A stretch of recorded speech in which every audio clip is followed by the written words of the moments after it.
Hey everybody! In the last Modding Adventures video where I installed GIMP, I mentioned needing another program to be able to handle texture files saved in the BC7 compression format. Well, what the heck does that even mean?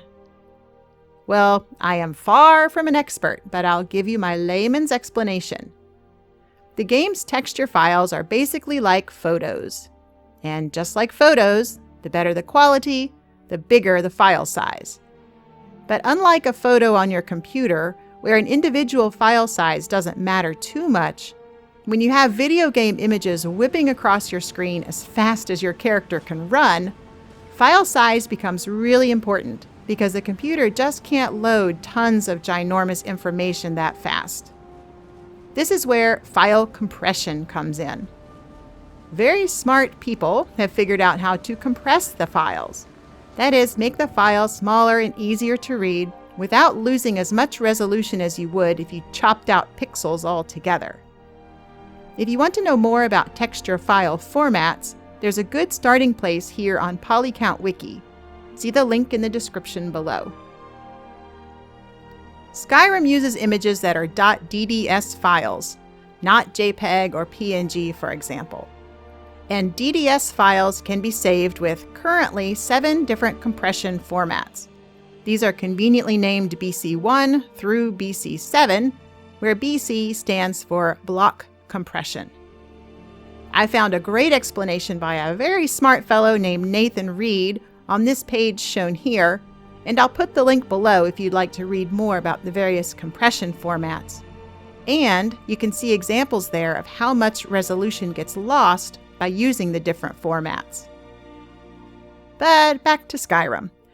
In the previous version of the game, LE or Oldrim or whatever you like to call it, the game can't understand BC7 file formats. In Skyrim Special Edition, though, the BC format can be read, and it is a significant improvement because the images are better quality. We no longer have to sacrifice resolution for computer power. Modders are making really good use of this. In fact, if we believe this very informative page over on Reddit, I'll put the link below, BC7 is now the preferred texture compression format for Skyrim mods, at least when it comes to the colored image files that you see. So in a nutshell, or too long didn't read, BC7 compressed images are better quality for about the same file size, thus making your game both look great and run smoothly.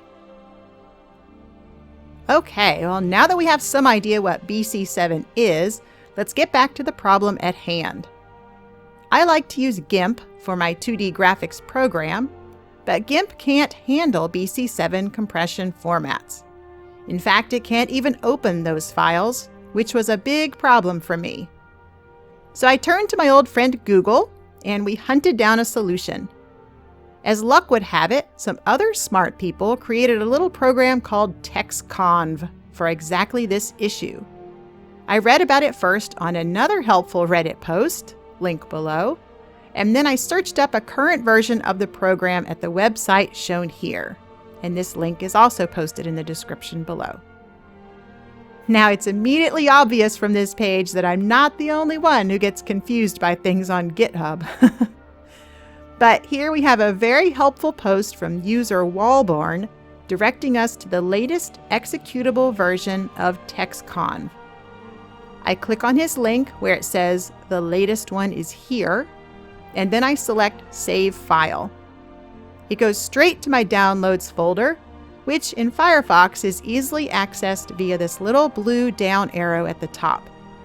I click the blue arrow and then click on the folder icon to open up my Downloads folder. Since I wasn't quite sure what to do with it at first, I temporarily moved the texconv.exe file to my desktop by just dragging and dropping, and then I closed the Downloads folder. The texconv.exe program is its own standalone executable, so I decided to go ahead and just make its own folder within my ever-expanding modding folder. I click the folder icon at the top to make a new folder, I name it texconv, and then just drag the executable file right into that folder from my desktop. Step number 1 is done. Now, this texconv.exe file can be run all on its own. We'll get to that a little later. But what I really want it to do is to associate with files that I'm trying to open in GIMP. To do this, I have to tell GIMP that it needs to run texconv.exe first on files that are in the BC7 format.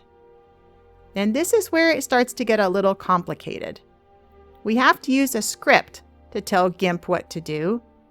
And basically, we're going to add this script as a GIMP plugin. Now, it sounds a bit scary and daunting, but hey, if I can do this, anybody can. There's a pre-made script for this purpose on GitHub, and I found the link for it on this same Reddit page that I showed earlier. I clicked on that link, and here's where it takes me. You can see all of the script shown in the box below. It's a Python script. But I don't know much about coding, so yeah, I'm just not going to say anything else about that. Instead, I click on this Download Zip button up here. I leave the default to open it with 7-zip and hit OK. It opens up right away, and I double-click on the folder in the 7-zip window to open it. Here we can see the Python script file that ends with .py and a README file. Now, although these aren't really part of the texconv executable, I decided to move them to the same folder since they are associated with the same function. So I highlighted both of these files and drag and drop them over, and then close the 7-zip window. All right, so now we've got the script, but what do I do with it? Well, I go back over to the helpful Reddit page, which tells me 2 important things. Number 1, I've got to make one modification to the script to tell it where I put my texconv.exe file. And number 2, I've got to plunk this script file into the GIMP plugin folder. I decided to do number 2 first, so I opened a new window and navigated to my GIMP plugins folder. For me, that's located in my C drive, Program Files, not 86, GIMP 2, lib, GIMP 2.0, plugins. It's a long path, but that's where we need to put this script. Now I want to put a copy of it there, but keep the original where it is in case I screw something up. So I right-click on the script file from my texconv folder and drag it over into the GIMP plugins folder, being very careful not to accidentally drop it into one of the existing subfolders there. When I let go of the mouse, since I had used right-click before dragging and dropping, I get the options box. And here I choose Copy Here, and a copy of the script file pops over into the GIMP plugins folder. Now, Windows being Windows, I get this error message accusing me of not having administrator rights to my own computer. But I cross my fingers and select Continue, and we can see that it has saved a copy of the script here anyway. Now we have to change one thing in this script, so we need to open it. It's a .py file, so Windows doesn't have any idea how to open it when I double-click. But we can use Notepad for this, so I select Notepad and hit OK. Now you don't have to understand what's in here. I certainly don't understand what's in here. It's scripting in the Python language, but just be extra careful not to accidentally make any changes to this file. The one and only thing we want to change and have to change is this line at the top. This script has to know where to find the texconv.exe file on your computer. So right here, towards the top, there's a line that starts with binary. Leave all the quotation marks as they are, but replace any of the words and slash marks to reflect where you put your texconv.exe file. For me, it's in the C drive, so I leave the C:// alone, but I remove the your/path/to and replace it with my path, which is the folder called modding / and then the folder called texconv / and then the executable, which is already written there, so I leave it alone. The easiest way to see the path to your executable file is to find it on your computer using the File Explorer function and just look at the path listed, as I've highlighted here. If you don't have a shortcut in your taskbar to the File Explorer, or if you want to open a second instance of it, you can find it in Windows 10 by clicking on the Start menu, scrolling down to W, and clicking on Windows System. Okay, so once you've got the path entered correctly on this binary line in the script, we've got to save the file. This is a little complicated because Notepad won't save files as .py. So we have to trick the computer a little bit here. First, just save it as a .txt file, which is the default for Notepad. And don't be surprised if Windows complains again about permissions. Just click yes and then let it save the file to your Documents folder. Once it's saved, go ahead and close it. Then navigate to your Documents folder, which is probably in your OneDrive, and find the file that was just saved. It may have a strange name now, like mine ends with .py and .txt. Whatever, Windows. But that's just fine because we're going to fix it. So drag and drop that txt file over to your GIMP plugins folder where we put a copy of the original one. Again, just make sure it doesn't accidentally go into one of the existing subfolders in there. If you get the Administrator Rights window again, hit Continue, and hopefully it will move the file right away. If it doesn't, then Google is your friend, because I'm going to be zero help with that since I don't understand why Windows doesn't let me do stuff on my own computer in the first place. Alright, once the file is moved over, we've got to fix its name. It won't run if it remains a .txt file. We need to change it back to be just .py so it's recognized as a Python script. Now, I made this a little complicated for myself because I moved the file here first, so I can't just change its name to .py because I already have a file with that name. It's the original version that doesn't have my new path to texconv.exe in it, so I need to get rid of that one. And instead of just deleting that old one first, like I should have, I decided to rename my new file temporarily to .py2. You can rename the file by right-clicking and choosing the rename option, but I always use the slow double-click method. Click on the file name once, wait a second or two, and then click again.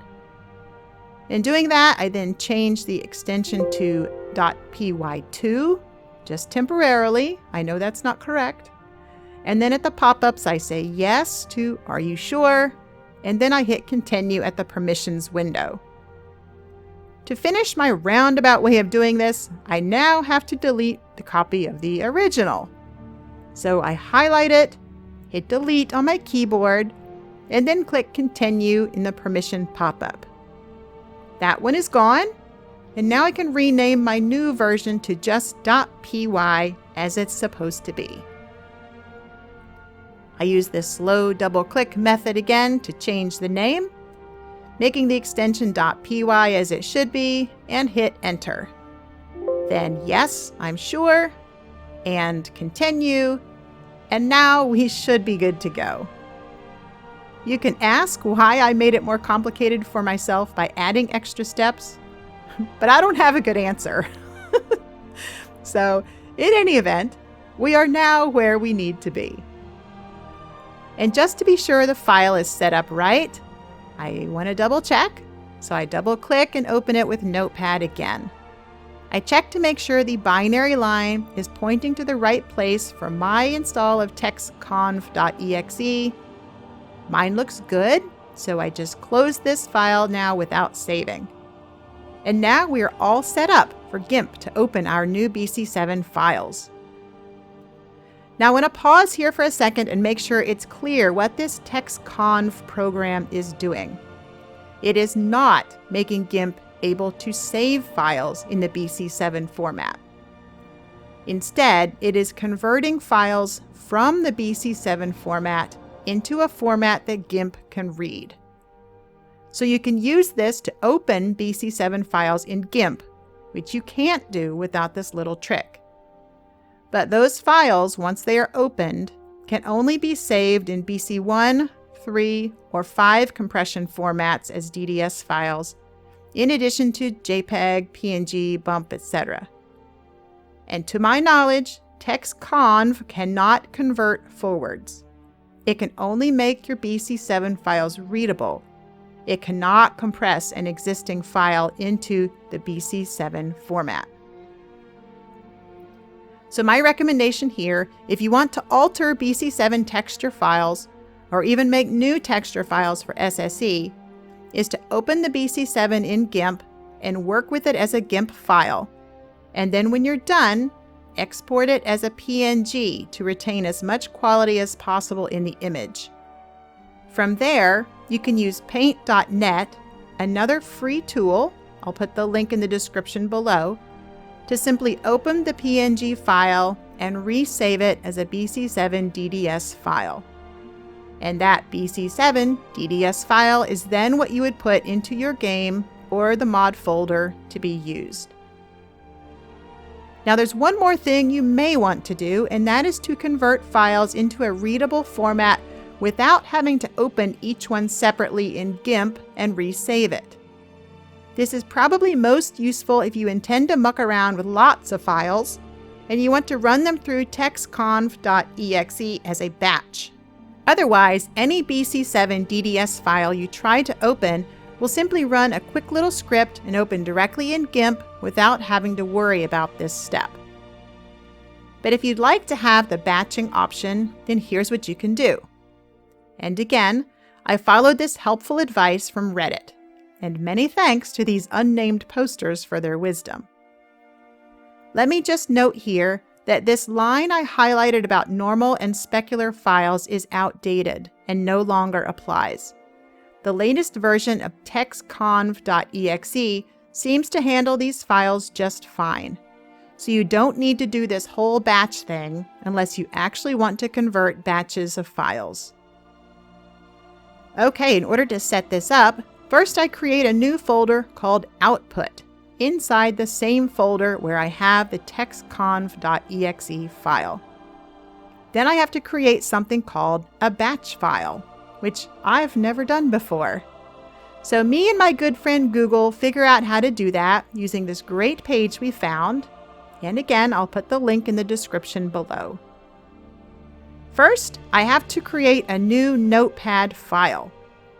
I do that directly in my texconv folder by right-clicking in the white space and selecting New and then Text Document. I give it whatever name I want, preferably something that will remind me to click on it when I want to do a manual conversion. And unlike what I tried to do here, leave it as a .txt file for now. It will ultimately need to be a .bat file, but you'll see here that you can't open .bat files directly, not even with Notepad. So save yourself the hassle and just leave it as .txt for now. All right, then double-click on that file to open it. It will be totally blank because it's a brand new file. And then we're going to copy the text over from this handy Reddit page. I'll also put the text in the description below for reference. And that's it. We made a script in a batch file. Now we save that file, still as .txt for now, close it, and now we can rename it to .bat because we want it to be recognized as a batch file so it will actually run that line of script that's inside when we double click on it. The final thing to do is to test that this is all working properly. I'm going to pull up the problem file I found, which led me down this whole path. It's a normal map texture file from a female skin replacer called Mature Skin. First, I'm going to copy and paste the file over into my texconv folder. This is not required in order for you to open the file with GIMP, but it is required if you want to run the batch file, which I also want to test in a moment. Our first test is just to see whether or not this file is even going to open in GIMP when I double click on it. And when I do that, here you can see an extra little window pops up for a moment, showing us that the texconv.exe script is working. And voila! This BC7 compressed file now opens in GIMP. Now, if you've never seen a normal map image before, this probably looks really weird to you. But trust me, this is exactly what it's supposed to look like. And I couldn't get this file to open before, so this is success. So yay! It's awesome! I can now open all my texture files again, even those that are saved in the new compression format. Now to test the batch file we made that will convert files without opening them in GIMP first. To do that, I'm going to close GIMP. And then I just want to show you that currently the output folder we made is empty because we haven't run that batch file yet. But as soon as I run it, all the files it converts will be saved in here. I go back out to the texconv folder, double click on my new batch file. I called mine manual convert bc7.bat, and this little black box pops up. I only have one file to convert, so it's super quick. And now when we go into the output folder, you can see it's been converted. We know this right away because we can see the image in the thumbnail. I can double click on it right here and open it in GIMP as normal. I'm just not doing that because I'm being lazy. I should probably have mentioned this before, but I will mention it now. To use the batch file for conversion outside of GIMP, all the files you want to convert have to be located in the same place as the batch file itself. For me, that means they all have to be inside my texconv folder. So if I were going to do this for real, I would make copies of all those files to convert, put them in my texconv folder, run the batch file, and then delete those non-converted copies right away out of my texconv folder to make sure that it stays clean. Just be sure that you still have the originals. And then I would move the files out of the output folder and put them somewhere else for me to work on. That should keep this folder tidy. Otherwise, this could quickly become a real mess, and you could even start overwriting texture files that you didn't want to. And that's it for converting BC7 files. Just don't forget that this little program, texconv.exe, converts BC7 back into a readable format for GIMP, but does not allow you to save the textures as BC7. You'll need something like paint.net in order to do that, and it's a good idea. BC7 is enough of an improvement over the old way that it's worth the hassle. I hope this crazy modding adventure was helpful or in some way educational or entertaining. Thanks for watching, and good luck with your Skyrim SE modding!